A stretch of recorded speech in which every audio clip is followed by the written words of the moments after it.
Hi hello ನಮಸ್ತೆ watch Kannada serial ಚಾನಲ್ಗೆ ಸ್ವಾಗತ. ಮೊದಲು ನಮ್ಮ ಚಾನಲ್ನ ಸಬ್ಸ್ಕ್ರೈಬ್ ಮಾಡ್ಕೊಳ್ಳಿ. ದೃಷ್ಟಿ ಬೊಟ್ಟು ಸಂಚಿಕೆಯಲ್ಲಿ ಏನಾಗುತ್ತೆ ಅಂತ ನೋಡೋಣ. ಸಂಚಿಕೆ ಪ್ರಾರಂಭದಲ್ಲಿ ದೃಷ್ಟಿ ಮನೆಗೆ ಬಂದ ಅತಿಥಿಗಳಿಗೆ ಅಡುಗೆ ಮಾಡಿ, ಅಂದರೆ ಉತ್ತರ ಕರ್ನಾಟಕ ಶೈಲಿಯ ಅಡುಗೆ ಮಾಡಿ ಕೊಡ್ತಾಳೆ. ಅವರಿಗೆಲ್ಲ ತುಂಬ ಖುಷಿ ಆಗುತ್ತೆ. ಅವರೆಲ್ಲ ಅದನ್ನು ತುಂಬ ಖುಷಿಯಿಂದ ಸವಿತಾರೆ. ಅವರೆಲ್ಲರೂ ಹೇಳ್ತಾರೆ ತುಂಬ ಚೆಂದಾಗಿದೆ ದೃಷ್ಟಿ ನೀನು ಮಾಡಿದ್ದು ಅಂತ ಹೇಳಿ. ಆದರೆ ಅವರಿಗೆಲ್ಲ ಗೊತ್ತಿರೋದಿಲ್ಲ ದೃಷ್ಟಿ ದತ್ತಾಬಾಯಿನ ಹೆಂಡತಿ ಅಂತ. ಯಾಕೆಂದ್ರೆ ದೃಷ್ಟಿಯನ್ನ ಪರಿಚಯ ಮಾಡುವಾಗ ಮನೆ ಕೆಲ್ಸದವಳು ಅಂತ ಹೇಳಿ ಶರಾವತಿ ಪರಿಚಯ ಮಾಡಿರ್ತಾಳೆ. ಹಾಗಾಗಿ ಅವ್ರು ಅನ್ಕೊಳ್ತಾಳೆ ದೃಷ್ಟಿ ಮನೆ ಕೆಲ್ಸದವಳೆ ಅಂತ ಹೇಳ್ಕೊಂಡು.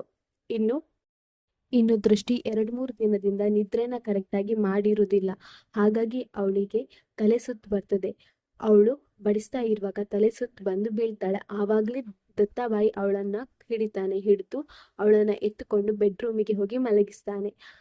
ಇನ್ನು ದತ್ತಾಬಾಯಿ ಅವ್ರದ್ದೆಲ್ಲ ಊಟ ಆದ್ಮೇಲೆ ತುಂಬಾ ಖುಷಿಯಾಗಿರ್ತಾನೆ. ಯಾಕೆ ಅಂತ ಹೇಳಿದ್ರೆ ಅವರಿಗೆಲ್ಲ ತುಂಬಾ ಖುಷಿಯಾಗಿರ್ತದೆ. ಊಟ ಅಷ್ಟು ಚೆನ್ನಾಗಿರುತ್ತೆ. ಎಲ್ಲರೂ ತುಂಬಾನೇ ಖುಷಿ ಪಡ್ತಾರೆ. ಇನ್ನೆಲ್ಲ ಅವರು ಮನೆಗೆ ಹೋಗ್ಲಿಕ್ಕೆ ರೆಡಿ ಆಗ್ತಾ ಇರ್ತಾರೆ. ಅಷ್ಟರಲ್ಲಿ ದೃಷ್ಟಿಗೆ ಎಚ್ಚರ ಆಗ್ತದೆ. ದೃಷ್ಟಿಗೆ ಎಚ್ಚರಾಗಿ ದೃಷ್ಟಿ ಅವರಿದ್ದ ಪ್ಲೇಸಿಗೆ ಬರ್ತಾಳೆ. ಆಗ ಅವ್ರು ಹೇಳ್ತಾರೆ, ಅಮ್ಮ ನೀನ್ ಹುಷಾರಾದ್ಯಾ? ನಮ್ಗೆಲ್ಲ ಹೆದರಿಕೆ ಆಗಿತ್ತು. ನೀನ್ ಬಡಿಸುವಾಗ ತಲೆ ಸುತ್ತು ಬಂದು ಬಿದ್ಯಾ ಅಲ್ವಾ, ಆವಾಗ್ಲೇ ಹೆದರಿಕೆ ಆಗಿತ್ತು. ಈಗ ಹೇಗಿದ್ಯಾ? ನಿನ್ನ ಆರೋಗ್ಯ ಕಾಳಜಿ ಮಾಡ್ಕೋ ದೃಷ್ಟಿ ಅಂತ ಹೇಳ್ತಾರೆ. ಆಗ ದೃಷ್ಟಿ ಹೇಳ್ತಾಳೆ, ನಾನು ಹುಷಾರಾಗಿದ್ದೇನೆ. ತಪ್ಪಾಯ್ತು, ನೀವು ಊಟ ಮಾಡುವಾಗ ನನಗೆ ಆ ರೀತಿ ಆಗಿದ್ದಕ್ಕೆ ಸಾರಿ ಅಂತ ಹೇಳ್ತಾಳೆ. ಆಗ ಅವ್ರು ಹೇಳ್ತಾರೆ, ಪರವಾಗಿಲ್ಲಮ್ಮ, ಊಟ ಅಂತೂ ತುಂಬಾ ಚೆನ್ನಾಗಿತ್ತು ಅಂತ ಹೇಳ್ತಾರೆ. ಆಯ್ತು, ಇನ್ನ ಹೊರಡ್ತೇವೆ ದತ್ತಾಬಾಯಿ ಅಂತ ಹೇಳ್ತಾರೆ. ಆವಾಗ ದೃಷ್ಟಿ ಹೇಳ್ತಾಳೆ, ನಿಲ್ಲಿ ಒಂದ್ 5 ನಿಮಿಷ, ನಿಮ್ಗೆ ಹೋಗುವ ಮುಂಚೆ ನಾನು ನಿಮ್ಗೆ ರಿಟರ್ನ್ ಗಿಫ್ಟ್ ಕೊಡ್ಬೇಕು ಅಂತ ಹೇಳ್ತಾಳೆ. ಆಗ ಆ ಮನೆಯ ಸೊಸೆ ಹೇಳ್ತಾಳೆ, ಏನು, ಮನೆ ಕೆಲಸದವಳು ನಮ್ಗೆ ರಿಟರ್ನ್ ಗಿಫ್ಟ್ ಕೊಡೋದಾ ಅಂತ ಹೇಳ್ತಾಳೆ.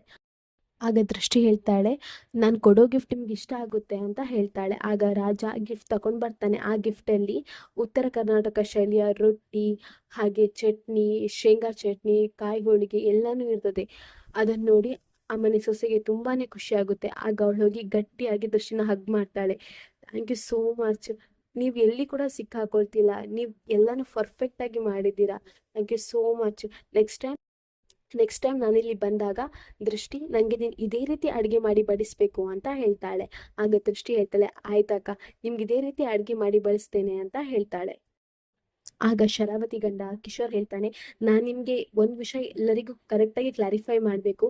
ಶರಾವತಿ ಅವಳು ಹೇಳ್ದಾಗೆ ದೃಷ್ಟಿ ಈ ಮನೆ ಕೆಲಸದವಳಲ್ಲ. ದೃಷ್ಟಿ ದತ್ತಾಬಾಯಿನ ಹೆಂಡತಿ, ಅಂದ್ರೆ ಈ ಮನೆ ಸೊಸೆ. ದೃಷ್ಟಿ ದತ್ತ ಶ್ರೀರಾಮ್ ಪಾಟೀಲ್ ಅಂತ ಹೇಳ್ತಾರೆ.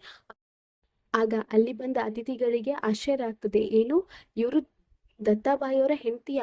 ಆದ್ರೆ ಇವ್ರನ್ನ ಪರಿಚಯ ಮಾಡಿಕೊಡುವಾಗ ಮನೆ ಕೆಲಸದವ್ರಂತ ಯಾಕೆ ಪರಿಚಯ ಮಾಡಿಕೊಡ್ರಿ?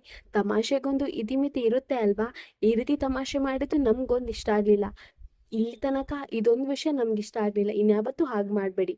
ದೃಷ್ಟಿ ತುಂಬಾ ಚೆನ್ನಾಗಿ ಅಡುಗೆ ಮಾಡಿದ್ಯಮ್ಮ, ತುಂಬಾ ಚೆನ್ನಾಗಿ ನಮ್ಮ ನೋಡ್ಕೊಂಡಿದ್ಯಾ ಅಂತ ಹೇಳ್ಕೊಂಡು ತುಂಬಾನೇ ಖುಷಿ ಪಡ್ತಾ ಇರ್ತಾರೆ. ಇನ್ನು ದತ್ತಾಬಾಯಿಗೂ ತುಂಬಾನೇ ಖುಷಿ ಆಗ್ತದೆ. ಇಲ್ಲಿಗೆ ಈ ಸಂಚಿಕೆ ಸಣ್ಣ ಕ್ಲಿಪ್ಪಿಂಗ್ಸ್ ಮುಗಿಯುತ್ತೆ. ನಮ್ಮ ವಾಚ್ ಕನ್ನಡ ಸೀರಿಯಲ್ ಚಾನಲ್ನ ಸಬ್ಸ್ಕ್ರೈಬ್ ಮಾಡ್ಕೊಳ್ಳಿ.